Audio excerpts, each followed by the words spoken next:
Sir ಮೊಟ್ಟ ಮೊದಲ ಬಾರಿಗೆ ಟ್ಯಾಂಕಿ ಟ್ಯಾಂಕಿ ಕಾವೇರಿ ಆರತಿ ಕಾರ್ಯಕ್ರಮ.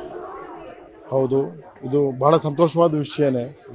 ಕೆರೆ ಗಂಗಾ ಆರತಿ ಸಾಕಷ್ಟು ಆರತಿಗಳನ್ನು ನೋಡಿದ್ದೀವಿ ಇದರಲ್ಲಿ. ಸೊ ಇವಾಗ ಸರಿಯೋ ಆರತಿ ಈ ಥರದ್ದೆಲ್ಲ ಎಲ್ಲ ನದಿಗಳಲ್ಲೂ ನಡೆಯುವಂಥದ್ದು. ಇದು ಬೆಂಗಳೂರಿನಲ್ಲಿ ವಿಶೇಷವಾಗಿ ಪ್ರಥಮವಾಗಿ ಒಂದು ಕಾವೇರಿ ಆರತಿ ಅಂತ ಹೇಳಿದ್ರೆ ಅದು ಗಂಗಾ ಆರತಿ ಅಂತ ಹೇಳಿದ್ರು ಇನ್ನು ತಪ್ಪಾಗಲ್ಲ ಆ್ಯಕ್ಚುಲಾಗಿ. ಯಾಕಂದರೆ ಗಂಗೆ ಅಂದರೆ ಜಲ ಅಂತ ಹೇಳಿರೋದ್ರಿಂದ ಕಾವೇರಿ ಆರತಿ ಅಂತ ಹೇಳಿದ್ರೆ ಅದು ನಮ್ಮ ನಾಡಲ್ಲೇ ಹಾಡೋದ್ರಿಂದ ಕಾವೇರಿ ಆರತಿ ಅಂತ ಹೇಳಿದ್ರೆ ಅದು ತುಂಬ ಸಂತೋಷವಾದ ವಿಷಯ. ಇದರಲ್ಲಿ ಪ್ರಥಮವಾಗಿ ಬರೀ ನಡೀತಾ ಇದೆ. ಇದರಲ್ಲಿ ಎರಡು ಅವೇರ್ನೆಸ್ ಆಗಬೇಕು ಅಂತ. ಒಂದೇನಂತ ಹೇಳಿದ್ರೆ ನೀರನ್ನು ಹೇಗೆ ಉಪಯೋಗಿಸ್ಬೇಕೋ ಹಾಗೆ ಉಪಯೋಗಿಸ್ಬೇಕು. ಯಾಕಂದರೆ ಜಲ ಇಲ್ದಿರ ಯಾರು ಬದುಕೋಕ್ಕೆ ಯಾವ ಜೀವಿಗಳು ಇರೋಕ್ಕೆ ಸಾಧ್ಯ ಇಲ್ಲ. ಸೊ ಅದನ್ನು ಜಲನ ಹೇಗೆ ಉಪಯೋಗಿಸ್ಬೇಕು, ಎಷ್ಟು ಪವಿತ್ರ, ಅದನ್ನು ಆ ಒಂದು ಅವೇರ್ನೆಸ್ ಇದರಿಂದ ಕ್ರಿಯೇಟ್ ಆಗಲಿ ಅಂತ ಒಂದು ಕೇಳ್ಕೊತೀವಿ. ಎರಡಂತ ಹೇಳಿದ್ರೆ ಬರೀ ಜಲ ಅಂತ ಹೇಳಿದ್ರೆ H2O ಅಲ್ಲ, ಅದು ಬರೀ ಜಲ ಅಂತ ಹೇಳಿದ್ರೆ H2O ಅಲ್ಲ, ಅದು ಅದರಲ್ಲಿ ಪವಿತ್ರತೆ ಇದೆ. ಅದರಲ್ಲಿ ಅದು ಪಾವನ ಜಲ ಅನ್ನೋದು ಅದಕ್ಕೆ ದೇವತೆ ಆ್ಯಕ್ಚುಲಾಗಿ.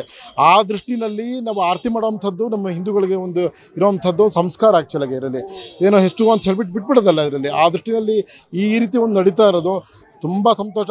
ಅವ್ರದಲ್ಲಿ ಎಲ್ಲರಿಗೂ ಆ ಭಕ್ತಿ ಭಾವನೆ ಬರಲಿ ಆ್ಯಕ್ಚುಲಾಗಿ. ಹೇಳಿದ ಯಾವತ್ತೂ ಅಷ್ಟೇ ಯಾವುದೇ ಆ್ಯಕ್ಟಿವಿಟಿಗೆ ಒಂದು ಸ್ಪಿರಿಚುವಲ್ ಟಚ್ ಬಂದಾಗ ಆ ಭಾವನೆನೇ ಬೇರೆ ಆಗುತ್ತೆ. ಆ ದೃಷ್ಟಿನಲ್ಲಿ ಇವತ್ತು ಎಲ್ಲರೂ ಸೇರಿಬಿಟ್ಟು ಇಲ್ಲಿ ಮಾಡ್ತಾ ಇರೋ ಆ್ಯಕ್ಚುಲಾಗಿ ಭಾಳ ಸಂತೋಷವಾದ ವಿಷಯ ಸರ್. ಎಲ್ಲರೂ ಮಾಡಲಿ ಇದರಲ್ಲಿ. ಇದರಿಂದ ಒಂದು ನಮ್ಮ ಒಂದು ಕಲ್ಚರು, ಇಂಡಿಯನ್ ಕಲ್ಚರ್ ಏನಿದೆ ಅದು ಒಂದು ವೃದ್ಧಿ ಆಗಲಿ ಅಂತ ಹೇಳ್ಬಿಟ್ಟು ನಾನು ಕೇಳ್ಕೊತೀನಿ ಸರ್ ಈ ವಿಷಯದಲ್ಲಿ. ಸರ್ ಇಲ್ಲೇ ಇರೋದು ಮಲ್ಲೇಶ್ವರದ ಸರ್.